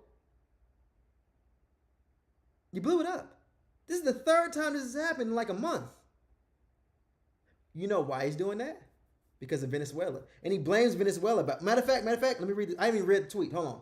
I haven't read the tweet. A boatload of enough drugs to kill 25 to 50,000 people was stopped early this morning off the coast of Venezuela from entering American territory. He is trying to position Venezuela as some sort of drug-making factory that is trying to bring in drugs every day because he doesn't like Venezuela. He doesn't like their president. But he pulls on the heartstrings. I want to keep my family safe from drugs. Does your kid smoke crack and you want to make sure the crack is not laced? Why are you worried about fentanyl? Why are you worried about the drugs? Are you taking drugs? You want to make sure they're not laced with anything? Now I get it. You don't want a junkie living next door to you, but that's a different story. That's a different story. But that's what they've done. They've made enemies out of everybody. They've made all the countries around us hate us. Canada, Mexico, Japan, all these relationships have been severed. And even if the next president comes in, I had this theory, another theory. The next president that comes in is going to have both the easiest and the hardest job in history. Now, why do I say that? I say that because all that president has to do is just reverse the shit that Donald Trump did. That no DEI, fuck that. We're back on that. We'll make sure we have people from all backgrounds have a chance. And I don't even know, again, that's another word. That's another one. DEI is something they bastardize as well. DEI is just diversity, equity, and inclusion. We all know that, right? At the same time, a white man from rural America getting a job at Microsoft is diversity. Why? Because typically they go to your West Coast schools, your tech hubs to source talent. What if they got the smartest kid out of Iowa High and put him through a program, and he ended up being one of their top software developers? Without DEI, without affirmative action, he would have never had that chance. But they positioned it saying that DEI is taking a white man's job and giving it to a dumb minority. Isn't that crazy? Ain't that something? That's wild, right? What could have helped the rural whites get a leg up in general advanced society, they demonized because someone who was in a position of power told them to. I hate to sound so radical. I really do. But you just have a lot of time to think. You have a lot of time to ponder on things. But this is what happens. I speak in tangents, honestly, and I apologize for that. But hopefully you learned a lot of stuff from what I'm talking about. I hope you did. Like I said, if you're new here, I appreciate the likes. It means a lot to me. I appreciate the follows. I'll try and make more videos. I appreciate the engagement, the conversations that you all have done while you were here.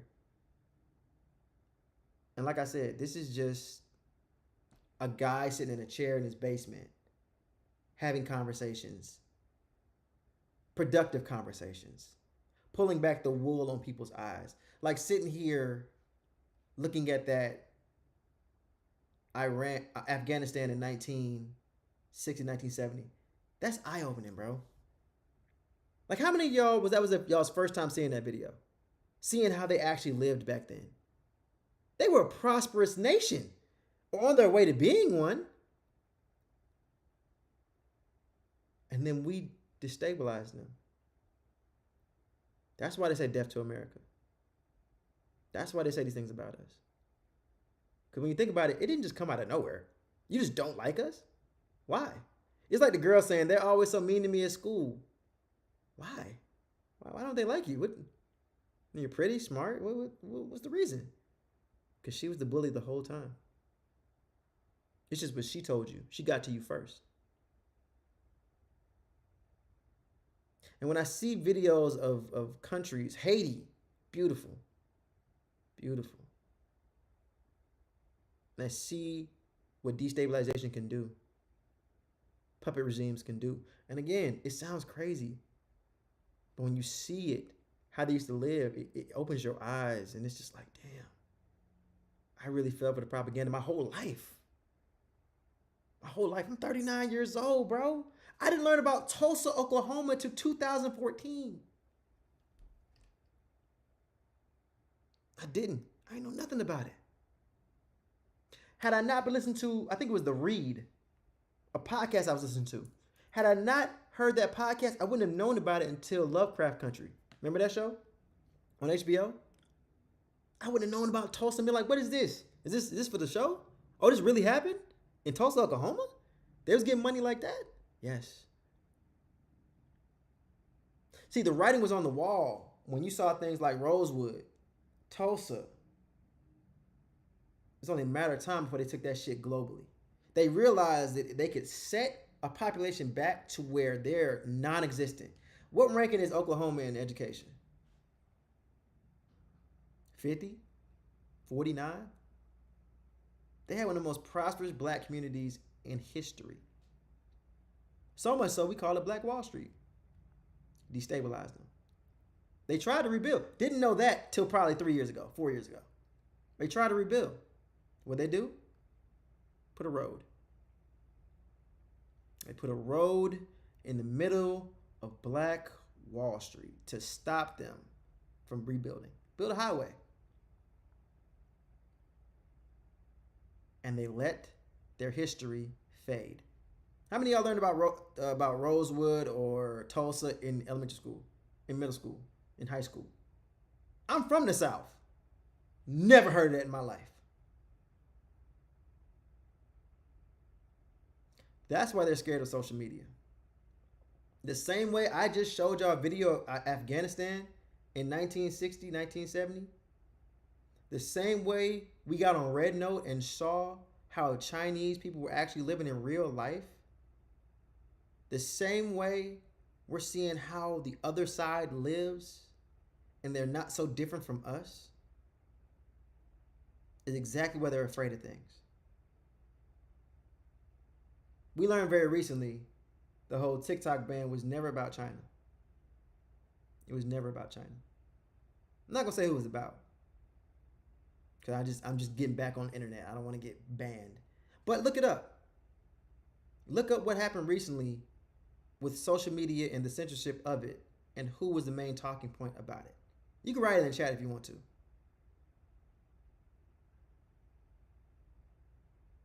The problem is they're afraid we will all unite and then look at the real enemy, which is them. I say this, and it's a topic of discontent sometimes, where I say that classism is a bigger problem than racism. And people look at me crazy because I'm black and from the South and have been called the N-word in my life. But I say that because classism is the ability to use your capital to continue to create the dissension and the divide between the poors. We're poor. Now you may say to yourself, "Nah, I ain't broke, man. I got 2 Mercedes out front." I ain't talking about that. That's the level of rich that you can get for yourself. You can't get a yacht. You can't buy a mansion. I got good credit. I said, can you buy it? Now, can you get it on a loan? If we can keep the poorest fighting, and it's an old proverb. If you can make the poorest white man feel like he's better than the richest black man, you'll keep him under your heel for the rest of your life. It's true. It's true. A poor white will look at a middle-class black man like he's filth, because that's what he's been taught. Not knowing that if being from the South, and I'm on Instagram or TikTok, and I see Southern white boys, Southern black dudes kicking it, I literally get a little, I don't let the tear fall. I don't let the tear fall. But I get a little wavy in the eye, because I know that's what it's like down here. Propaganda is real. They make it seem like we're getting pitchforks and run through the street all the time. It's not. When you see the whites and the blacks kicking it together, they realize we have a lot of the same interests. Country music and rap are pretty much the same things. Look up on YouTube, fish, gin and juice. I know those words together you would not think go together, but look up fish, gin and juice, and come back to me. You couldn't tell that was Gin and Juice by Snoop Dogg, because the way they sing it sounds like a country song. It's scared. You're right, FTT. What's up, brother? You seem pretty cool. At first, I thought you was the enemy. I'll be honest. Thought you was the enemy at first. You're pretty cool, man. But it scares the shit out of them. Because if we do come together, like when Kirk got murdered, again, don't need to touch on it too much. I'm not scared. It's just, what you want me to say? But when he got, I'm a gun guy a little bit. Not like, I ain't out here 50 guns in the house. But when they said it was a 30-06, I said, hold on now. Wait a minute, what? And you know who else said that? The blue boys and the red boys who got guns. They said a 30-06. Now, granted, I didn't run from the gore. People were like, oh, I don't want to see that. Oh no, I found deeper videos on Twitter. I got front row on one video. When it hit him, there ain't no 30-06. There ain't no 30-06. I saw it. Gang violence. Ping, splurt, gone. I said, brother, have you seen a 30-06 hit a piece of meat? I'm giving y'all a lot of homework. Go on YouTube right now. Type in 30-06. The second you type in 30-60, it will populate. 30-06 versus meat. These white boys, and I'm sorry for bringing race into it, but I knew who needed to get. I knew who needed to do the research. Blue, red, it didn't matter. They was like, hold on now, wait, 30-6. Every piece of meat, cardboard, steel, concrete, all got blown away. I'm talking about unrecognizable from 200 yards.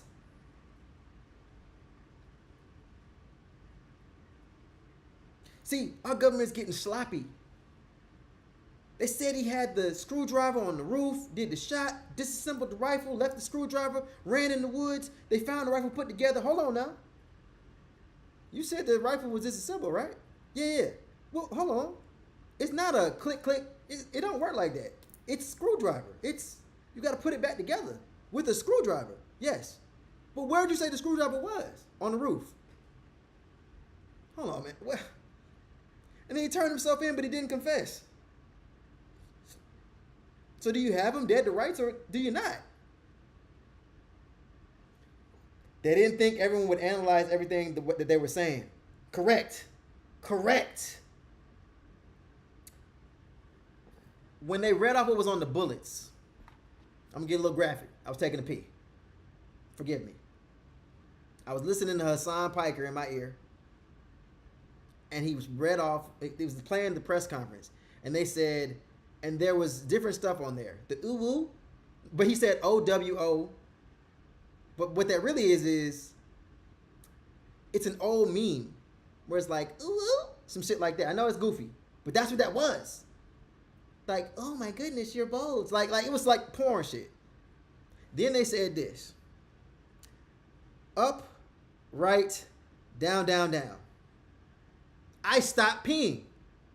Now you're probably like, what? That's from a video game. Helldivers 2. That is a stratagem input from the video game. In which these people here, that's us, that's me, but we're the fascists in that video game. Let me tell you why. I've been waiting to tell somebody this shit. We're the fascists in Helldivers 2 because, I threw it the wrong way. We fight against 3 different factions: bugs, robots, and squids. Trust me, it'll make sense in a second. We said that the bugs were our enemy. They hate our freedom, which is crazy to say. But I was like, why? The bugs can't travel from planet to planet. They're bugs. So how are there bugs on like several worlds? We use the bugs for oil. We bring them to planets so they can breed, and then we kill them, and then they produce oil for our ships. The robots hate our freedom. They hate what we stand for. In the first Helldivers game, because this is Helldivers 2, in the first Helldivers game, they fought against what's called the cyborgs. And they enslaved the cyborgs. And the cyborgs rebelled. We beat them in the first game. We put them on a planet called Cyberstan. They reinvented themselves as automatons and came back for their get back. It making sense now? Third faction, the Illuminate. They were a peaceful, highly advanced alien race. I know, if you're just coming in, it sounds crazy what I'm saying, but just listen to me. Peaceful, highly advanced alien race. They came to Super Earth, which is, we call it Super Earth, that's what's called in the game. And they said, hey, we're real peaceful, we want to share our technology with you. Super Earth saw that there was a more advanced race out there and said, fuck no. Bam. Started a war. But the way, it's a satirical fascist game, but it's super fun. I love playing it. But that's why, and I bring this back to Charlie Kirk, that's why he wrote up, right, down, down, down on the bullet.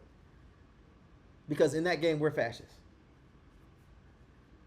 who use propaganda to indoctrinate our youth, to make them soldiers, to become Helldivers. That make sense? I know it sounds crazy. That make sense? They caught 2 people, and I said I wasn't going to talk about Charlie Kirk shit, but fuck it, we here. They caught 2 people with the wrong person. The only reason why they got the guys because they put his face on the news. And his dad, pastor, whatever, turned him in. He has yet to confess. I don't understand that. He turned himself in, but he didn't confess? And you know who's making a lot of sense? Candace Owens. I don't like her at all. She has one video out there. Y'all probably seen it, where she's making little faces and shit. And I'm like, Candace? Candace? But I digress. A lot of things that we see in life or in this current administration don't make sense. Farmers who voted for this man 3 times. They got bailed out the first time. They got bailed out the first time. Let me tell you about cause and effect. Trump gets in office under the guise that he's going to kick out immigrants, which is the majority of their workforce, which is crazy, but they voted for him anyway. He does it. They're surprised. He then starts a trade war with every single ally that we have, even though farmers know for a fact they sell their soybeans globally. During the period where there was an embargo where we couldn't sell to anybody foreign and they didn't want to buy from us and tariff, trade war, all that shit, China decided to have conversations with everybody. This is what they stopped talking about. They mentioned the meetings, they stopped talking about them. I didn't forget though. During the period where there's remember we had the big ass board and had tariffs for everybody? Remember that? China had meetings every other day with a different country that was on that board. Y'all remember when South Korea, China, and Japan made peace for trade? Something that hadn't happened in 2,000 years? They stopped talking about that one. But China said, okay, America, you don't want to sell me your stuff. That's cool. We're the one that makes everything. Don't know if you forgot about that. But we do buy a lot of stuff from y'all. So if you're not going to sell it to me, I'll go elsewhere. And where'd they go? South America. So now our farmers can't sell shit. You know why? Because we don't consume fucking soybeans like that. So their whole harvest, their whole year of planning for this one harvest, down the drain. And now they're begging Donald Trump for socialism. A bailout.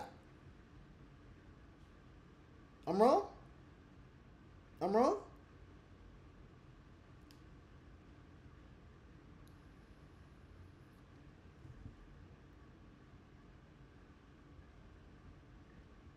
This is where we are. Where people fucked around, now they're finding out. We talked. Remember the Nazi video we were just watching? Remember that?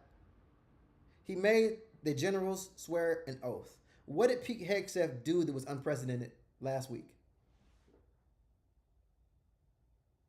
He made all his star generals across every division of the military come to one place, which is crazy in itself, which is insane in itself.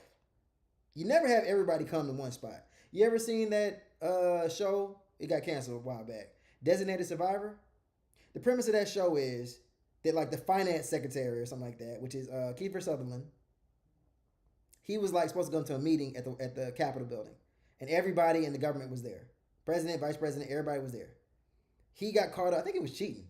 I don't want to say he was cheating. Maybe he wasn't cheating. He was doing something, and a nuke hit the Capitol, and everybody died, and he was the only one left. Designated survivor. That's why you don't do that. They made a show about it.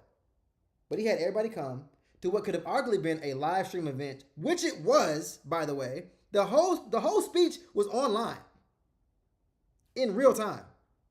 So he didn't need to have them actually there. But he had them there to let them know that it's either put up or shut up or get out. Abide by what we say or get the fuck out. That's what he did. It was a show of force. To who? Not to other countries. No other country think about invading America. No one's thinking about that. I want you to understand, propaganda is crazy, but no one's thinking about coming to America to invade. We would nuke them before they even got back to the ship. You get the media, you get the money with the oligarchs, you get the military, ICE, Homeland Security, FBI, CIA. Look at those ICE raids in the streets. National Guard. Look at the back of the uniforms. They're not all from the same place. They're different branches who never thought they would be doing this shit. Who are pissed that they have to do this. Remember the military parade for Trump's birthday? That was crazy. And it was sloppy because they don't do that. And the soldiers even said that. we don't march like that. It's not a thing we do. We're not like a display. We're the military. We don't do shit like this. But everything was from a playbook out of that guy right there. I guess it's below me. Everything has been a playbook of his. The only thing missing is the death camps. Wait a minute. Alligator Alcatraz. Alligator Alcatraz. Does that sound familiar? People go missing. Remember that guy who shot at ICE? And it said anti-ICE on the bullet in Sharpie, which is crazy. Did he kill any ICE agents? Nah. He killed 3 dudes. 3 detainees who were sitting in the van.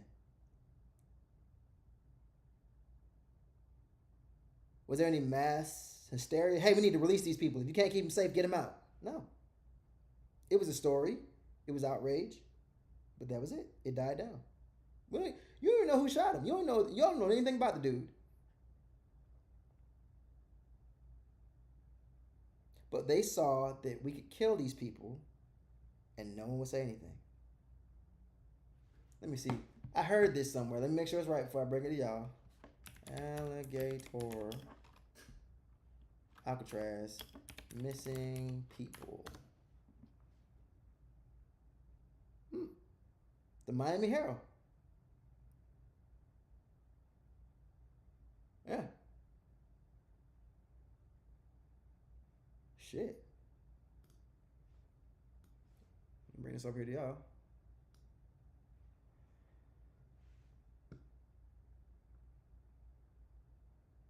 Where's that?